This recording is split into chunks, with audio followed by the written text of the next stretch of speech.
నమస్తే పిల్లలు. 3 దయ్యాల కథ చెప్పుకుందాం. ఒక ఊర్లో రామయ్య అనే వ్యక్తి ఉండేవాడు. అతనికి ఏ విధమైన పని లేదు, ఎక్కువ ఆస్తిపాస్తులు కూడా లేవు. భార్య పిల్లలకు 3 పూటల భోజనం కూడా పెట్టలేకపోతున్నాడు. కొన్నాళ్లకు విసుగు వచ్చి ఎలాగైనా ధనం సంపాదించాలని తన భార్యతో ఒక 3 రొట్టెలు సర్ది కట్టించుకొని బయలుదేరాడు. అలా వెళ్తూ ఉంటే పక్క గ్రామానికి వెళ్ళే వరకు చీకటవుతుంది. అప్పుడు ఒక స్నేహితుడు కలిసి వాళ్ళ ఇంటికి రమ్మని పిలిచాడు.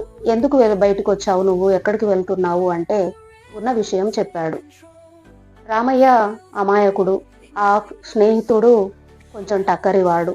అయితే ఈరోజు చీకటయింది కదా, రేపు వెళ్దువు గాని మా ఇంట్లో పడుకో అని చెప్పాడు. అలాగే రామయ్య వాళ్ళ ఇంట్లో భోజనం చేసి ఆ రాత్రికి పడుకుని పొద్దున్నే బయలుదేరాడు. ఆ అడవిలో నడుచుకుంటూ కొంత దూరం వెళ్లే వరకు బాగా ఆకలి వేసింది రామయ్యకి. ఒక చెట్టు కింద కూర్చుని ఆ రొట్టెలు తిందామని మూట విప్పుకున్నాడు. ఆ చెట్టు మీదనే ఒక 3 దయ్యాలున్నాయి. ఆ 3 దయ్యాలు కూడా చాలా పిరికివి. అయితే మూట విప్పి రామయ్య ఆలోచిస్తున్నాడు. 1 తిందునా, 2 తిందునా, 3 తిందునా అని గట్టిగా అరిచే వరకు ఆ 3 దయ్యాలు భయపడిపోయి మమ్మల్ని తింటాము అంటున్నాడేమో అనేసి కబీలున అతని ముందు దునికాయి చెట్టు మీద నుండి. అప్పుడు రామయ్య కూడా భయపడ్డాడు. కానీ ఆ దయ్యాలు రామయ్య కాళ్ళు పట్టుకొని మమ్మల్ని ఏం చేయకు, నీకేం కావాలంటే అవి ఇస్తాము అని అన్నాయి. అప్పుడు రామయ్య కొంచెం ధైర్యం తెచ్చుకొని నాకు చాలా డబ్బులు కావాలి అని అడుగుతాడు. అడిగినప్పుడు ఆ దయ్యాలు కాసేపు మాయమైపోయి ఒక ఆవును తీసుకొచ్చి రామయ్యకి ఇచ్చి, ఈ ఆవు పేడ నీకు వజ్రాలు, వైడూర్యాలు, బంగారం అన్నీ ఇస్తుంది అని చెప్పి ఇచ్చాయి. ఆ ఆవును తోలుకొని రామయ్య ఇంటికి వస్తూ ఉంటే దారిలో స్నేహితుడు కనిపించి, రారా నీకోసమే ఎదురు చూస్తున్నా, ఏంటి సంగతి అడిగాడు. రామయ్య ఉన్నది ఉన్నట్టుగా అంతా చెప్తే, సరే పొద్దుపోయింది, ఇప్పుడేం వెళ్తావులే మీ ఊరికి, రాత్రికి పడుకో అని చక్కగా పిండి వంటలు అన్నీ చేసి బాగా భోజనం పెట్టాడు. ఆ భోజనం తిని ఆదమరిచి నిద్రపోయాడు రామయ్య. అప్పుడు ఆ స్నేహితుడు ఏం చేశాడంటే ఆవును దొడ్లోకి తోలుకొని పోయి దాని పేడలో అంతా బంగారం, వజ్రాలు అవన్నీ ఉంటే ఆ ఆవును దాచిపెట్టేసి ఆవులాగానే ఉన్న ఇంకో ఆవును తెచ్చి ఏమీ తెలియనట్టుగా అక్కడ కట్టేశాడు. పొద్దున్నే లేచిన రామయ్య ఆ ఆవును తోలుకొని తన ఊరికి వెళ్ళిపోయాడు. భార్యకు చెప్పాడు, ఇది మామూలు ఆవు కాదు, దీని పేడలో చాలా మనకు కావలసినంత బంగారం, వజ్రాలు అన్నీ దొరుకుతాయి అని చెప్తాడు. వాళ్ళు భార్యాభర్తలు ఇద్దరూ ఆ ఆవును దొడ్లో కట్టేసి పేడ కోసం చూసి, పేడ ఎంత వేసినా ఎంత పిసికి చూసినా అందులో బంగారం, వెండి ఏవీ లేవు.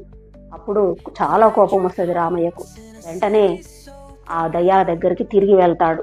తిరిగి వెళ్ళి 1 తిందునా, 2 తిందునా, 3 తిందునా అని గట్టిగా అరుస్తాడు. అప్పుడు ఆ పిల్ల దయ్యాలు భయపడుతూ మళ్ళీ రామయ్య దగ్గరికి వచ్చాయి. మేము ఇచ్చిన ఆవు సరి అయినదే, ఏదో పొరపాటు జరిగి ఉంటది అని అంటాయి. నాకు తెలియదు, నువ్వు మామూలు ఆవునిచ్చి నన్ను మోసం చేశారు, నేను పిచ్చివాడిని అనుకున్నారా అని రామయ్య గట్టిగా అరిస్తే, అప్పుడు ఆ పిల్ల దయ్యాలు మళ్ళీ మాయమైపోయి ఆయనకి ఒక విసుర్రాయి తెచ్చి ఇచ్చారు. ఆ విసుర్రాయి విసిరితే నీకేది కావాలంటే అందులో నుండి అది వస్తుంది అని చెప్తారు.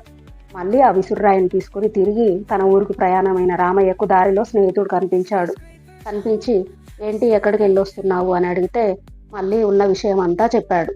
సరే ఈ రాత్రికి ఇక్కడ పడుకుని పొద్దున్నే వెళ్దువు గాని అని చెప్పి ఆ రాత్రికి అక్కడే చక్కగా సుష్టుగా భోంచేసి పడుకున్నాడు రామయ్య. ఆ విసుర్రాయిని తీసుకుని వెళ్ళి నాకు బంగారం కావాలి అని ఆ స్నేహితుడు విసిరితే లెక్కలేనంత బంగారం వచ్చింది. ఇంకా విసుర్రాయిని దాచేసి ఆ స్నేహితుడు మళ్ళీ మామూలు విసుర్రాయి పెడితే పొద్దున్నే లేచిన రామయ్య ఇవన్నీ తెలియక ఆ విసుర్రాయిని తీసుకుని ఇంటికి వెళ్ళాడు. అది మామూలు విసుర్రాయి. ఎంత తిప్పినా చేతులు మొత్తం పడిపోయాయి, కానీ అందులో నుండి ఒక బంగారం ముక్క కూడా రాలేదు.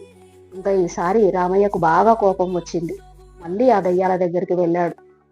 వెళ్ళి మీరు నన్ను మోసం చేస్తున్నారు ప్రతిసారి అని చెప్తే అప్పుడు ఆ దయ్యాలకు ఏదో జరుగుతోంది, అది తెలుసుకోవాలి అనే ఉద్దేశంతో ఈసారి అవి ఒక కర్రను తెచ్చిచ్చాయి.